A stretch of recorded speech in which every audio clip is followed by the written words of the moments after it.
Ayahku adalah dewa perang. Bab 215. Tubuh Raja Babi Hutan seukuran SUV. Dengan kata lain, ketika ia menerkam ke arah Lufeixia, rasanya seperti salah satu mobil menabraknya. Jika ada perbedaan. Pertama, mobil ini jauh lebih ganas. Kedua, mobil ini juga bisa terbang. Suasana hati Lufeixia saat ini adalah dia lebih suka ditabrak mobil. Dia tidak tahan lagi dengan rasa takut dan mengencingi celananya. Tiba-tiba, terjadi ledakan keras. Sesosok tubuh jatuh lurus ke bawah dan menghantam Raja Babi Hutan. Babi hutan super seberat 1000 kilogram itu roboh ke tanah. Matanya memutih, dia memuntahkan seteguk besar darah, dan dia pingsan. Dalam sekejap, yang tersisa hanyalah melampiaskan amarahnya. Sepertinya itu bukan manusia, tapi bukit. Dan orang yang duduk di atas Raja Babi Hutan jelas adalah orang lain. Pria yang menyegarkan dan kuat. Dia memandang Lufeixia yang jatuh di tanah sambil tersenyum dan tidak berkata apa-apa. Hanya, ekspresi itu penuh dengan roh jahat. Lufeixia gemetar hebat, lalu berteriak dengan sedih dan marah, "Guan Qianjun, apa yang kamu lakukan? Kamu sangat penuh kebencian, kamu. Aku akan membunuhku." Merasakan ikat pinggang di celananya itu sangat tidak biasa hingga dia benar-benar menjadi gila. Sangat memalukan. Guan Qianjun berkata dengan tenang, "Kamu memintanya." Lufeixia berteriak lagi, "Bunuh dia! Bunuh dia!" Kali ini, dia tidak bisa menahannya lagi. Langsung, satu demi satu, sosok-sosok ganas bergegas menuju Guan Qianjun. Tetapi di saat yang sama, Lufeixia terkejut, dia bergegas ke tanah dan bergegas ke belakang Guan Qianjun. Tentu saja yang memaksanya bukan pasangannya, tapi musuh. Untuk lebih spesifiknya, itu adalah babi musuh. Sekelompok besar babi hutan menyerah pada sekelompok pecundang yang dibunuh oleh mereka hingga mereka kehilangan baju besi dan hampir kehilangan nyawa. Mereka semua menyerang Guan Qianjun. Jelas sekali, ini untuk membalaskan dendam bos mereka atau untuk menyelamatkannya. Guan Qianjun sepertinya secara tidak sengaja menyelamatkan rekan satu tim babi Lufeixia. Sekelompok pria terjatuh ke tanah, mendesah melihat indahnya hidup. Lufeixia, yang sangat marah hingga dia tidak bisa menahan diri untuk tidak berteriak, "Ya! Kalian babi hutan, bunuh dia! Makan dia!" Dan memandang Guan Qianjun dengan sombong. "Jika kamu terus pamer padaku, kamu akan dikunyah sampai habis oleh babi hutan ganas ini." Dia tidak menoleh ke belakang ke masa lalu, seolah-olah mereka akan membiarkanmu pergi. "Lufeixia, ini!" Kemudian, dia berteriak dengan suara serak, "Paling buruk, sampai jumpa di jalan menuju Huangquan." Guan Qianqian di atas pohon berkata dengan keras, "Kamu bisa pergi sendiri, ayahku bukannya tidak berguna." Dia melumpuhkan alam liar yang besar. Babi hutan hanya dengan satu klik. Oh, dan yang lainnya basah dan patah. Lufeixia mengertakkan gigi, ayahmu baru saja memainkan trik licik. Ketika Raja Babi Hutan tidak memperhatikan, dia memiliki kemampuan untuk menangkap lebih dari selusin babi hutan dan menggunakan pantatnya untuk menjatuhkan mereka. Bagaimana kalau mengaum dan menakuti mereka? Dia berkata dengan nada meremehkan di wajahnya. Tapi begitu dia selesai berbicara, dia tercengang. Benar-benar bodoh. Guan Qianjun tidak berteriak atau menggunakan terlalu banyak suara, dan ekspresinya bahkan tenang. Keluarkan dua kata yang tidak bisa dimengerti. Diam. Ada aura pembunuh yang samar-samar meledak.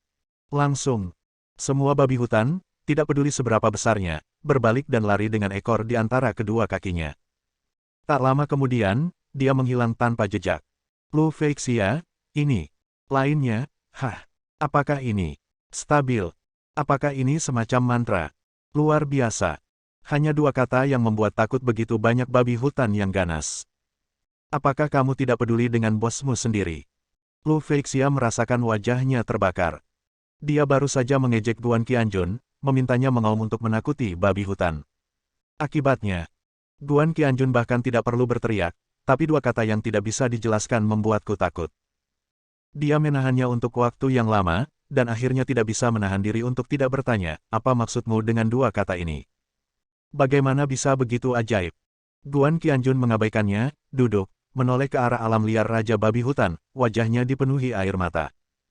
Dia tampak puas dan berkata pada dirinya sendiri, "Yah, kulit Raja Babi Hutan ini bisa digunakan untuk membuat sepasang sarung tangan untuk putriku. Dagingnya masih bisa dimakan." Lufeixia berteriak dengan marah, "Aku bertanya padamu. Apa maksudmu dengan diam? Qian melompat turun dari pohon dan menatap Lu Feixia. Bibi bodoh dan nakal, kamu bahkan tidak mengerti ini. Apakah kamu belum belajar bahasa manusia? Guan Qianjun tertawa dan berteriak dingin pada Lu Feixia, diam. Lu Feixia akhirnya menyadari, diam. Dia berteriak dengan suara serak, bunuh dia. Mengapa kamu berdiri di sana dengan linglung? Dia menoleh untuk melihat ke pengawal. Termasuk Tuan Ye, Tuan Yue, dan bahkan Zheng Zheng, mereka semua berpura-pura mati. Guan Qianjun mencibir dan memukul kepala Raja Babi Hutan dengan tinjunya. Biarkan ia mati tanpa rasa sakit. Qian tidak lagi berteriak, babi itu lucu sekali, bagaimana mereka bisa memakan babi? Jika bukan karena keahlian ayah yang luar biasa, dia pasti sudah dimakan oleh babi hutan besar ini. Guan Qianjun tidak peduli bahwa anak itu ada di sebelahnya, dia mengeluarkan pisau tajam dan, dengan sekali gesek, dia menguliti Raja Babi Hutan itu dengan sangat terampil, mengeluarkan tulangnya dan memotong dagingnya. Metode itu hanya mengaktifkan mode Super Butcher. Hal ini membuat semua orang di sekitarnya bergidik. Bahkan dua ahli seni bela diri tingkat tinggi merasa kedinginan. Pisau itu sepertinya menusuk tubuh mereka. Terutama mereka yang memiliki kemampuan bela diri tinggi. Jelas sekali betapa menakutkannya teknik pedang ini. Jangan dikira ini hanya sekedar memotong kulit Raja Babi Hutan, tapi jika ingin memotong orang hidup bertubuh besar, ahli dan orang kuat pun bisa melakukannya. Guan Qianjun dengan cepat memotong beberapa potong besar daging terbaik dari Raja Babi Hutan, mengasah beberapa cabang, menusuk daging, dan memanggangnya di dekat api. Waktu yang sama, dia kemudian memotong sepotong kulit dari perut Raja Babi Hutan. Meskipun kulit di sini tidak keras, namun sangat keras. Sambil memanggang, dia menguleninya berulang kali hingga benar-benar lembut. Kemudian dia meminta Qian untuk memberikan pisau terbang daun willow dan mengambil beberapa urat tipis panjang pada Raja Babi Hutan. Dia meminta Qian meletakkan kedua tangannya yang kecil di atas kulit babi, menggambar bentuknya, dan kemudian memotong kulit yang sesuai. Kemudian, tangan Guan Qianjun terus terbang dengan sangat fleksibel, dan dia menggunakan beberapa urat tipis untuk menjahit potongan kulit itu menjadi satu. Kecepatan itu mengejutkan Lu Feixia dan yang lainnya. Tidak butuh waktu lama untuk membuat sepasang sarung tangan kecil dari kulit babi. Cocok untuk dikenakan Qian. Qian berteriak penuh semangat, wow. Ayah, kamu luar biasa. Kamu memang ayahku, Guan Qian. Dia luar biasa. Sangat luar biasa. Guan Qianjun hampir melayang setelah dipuji seperti ini oleh putrinya yang berharga. Saat ini, daging babi hutannya juga sudah matang, dan aromanya pun melimpah. Di sekeliling, terdengar suara gemuruh. Dan suara menelan. Bab 216. Guan Qianjun mengeluarkan sebotol kecil garam bubuk, menaburkannya sebagian, dan menyerahkan sepotong kepada Qian. Bayi kecil yang lucu itu meraih dahan tersebut, meskipun panas sekali, ia menikmati mengunyahnya dan mulutnya penuh minyak. Wang Cai menggonggong dan mengambil sepotong. Makan banyak daging dan merasa enak. Kali ini, giliran Lu Feixia dan rekan satu tim babinya yang menelan ludah mereka. Awalnya mereka memang tidak punya cukup makanan, paling banyak hanya punya 2 atau 3 potong makanan, lalu direnggut oleh sekelompok babi hutan. Lu Feixia berjuang untuk bangun dan tersandung ke pengawalnya. Dia mengertakkan gigi dan berkata, mengapa kamu berdiri di sana? Aku tidak akan membiarkanmu membunuh bajingan itu sekarang. Beri aku daging itu Raja Babi Hutan, gali beberapa kilogram. Aku ingin memanggangnya juga. Makanlah daging Raja Babi Hutan. Teriaknya, betapa pahit dan sebalnya. Raja Babi Hutan inilah yang membuat putri tertua keluarga Lu ketakutan setengah mati. Meski tanggung jawab besar ada di tangan Guan Qianjun. Tetapi, makanlah daging Raja Babi Hutan dulu, lalu makan daging orang itu. Jika Guan Qianjun dibunuh, bahkan Tuan Yue dan Tuan Ye pasti tidak akan mau melakukannya. Bukannya menurutku aku tidak bisa mengalahkannya, tapi aku tidak bisa melakukannya sekarang. Mereka berjuang untuk bangkit dan terhuyung menuju tubuh Raja Babi Hutan. Melihat penampilannya yang berdarah, semua orang penuh dengan keserakahan. Kami berjalan jauh, tetapi kami tidak punya cukup makanan, jadi daging kami dirampok. Saya dipukuli dengan kejam, dan saya cukup beruntung tidak mati, tetapi saya benar-benar lapar. Tepat ketika mereka hendak menerkam dan memotong beberapa potong daging, tiba-tiba seluruh Raja Babi Hutan hilang. Bukannya dia sudah pergi, tapi tiba-tiba ia terbang. Ia terbang tinggi ke arah depan dan terbang belasan meter penuh. Lalu, anjlok begitu saja. Hilang dalam sekejap. Setelah sekian lama, Terdengar suara ledakan pelan. Di sana ada tebing yang tinggi, tingginya minimal 4-500 meter. Tidak peduli seberapa kuat Raja Babi Hutan, dia tidak bisa terbang ketika dia masih hidup, dan dia bahkan tidak bisa terbang ketika dia mati.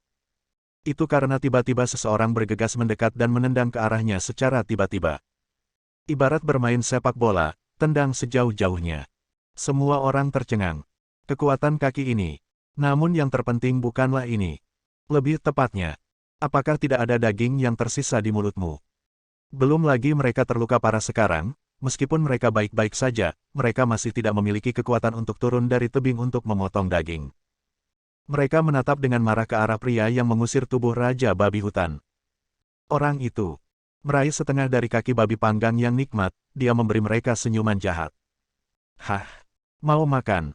Kaki babi panggang itu diguncang, dan sekelompok orang itu menelan ludahnya. Saya sangat marah, tapi tidak ada yang bisa saya lakukan. Lu Feixia berteriak histeris, brengsek. Kamu tidak bisa menyelesaikan makannya, kenapa kamu tidak membiarkan kami makan? Aku tidak senang. Kian-Kian menatapnya dari kejauhan, lalu menggigit daging babi panggang. Kaki sampai penuh. Dia berkicau sambil berkata, enak. Enak sekali. Daging babi hutan yang saya panggang adalah yang paling enak di dunia.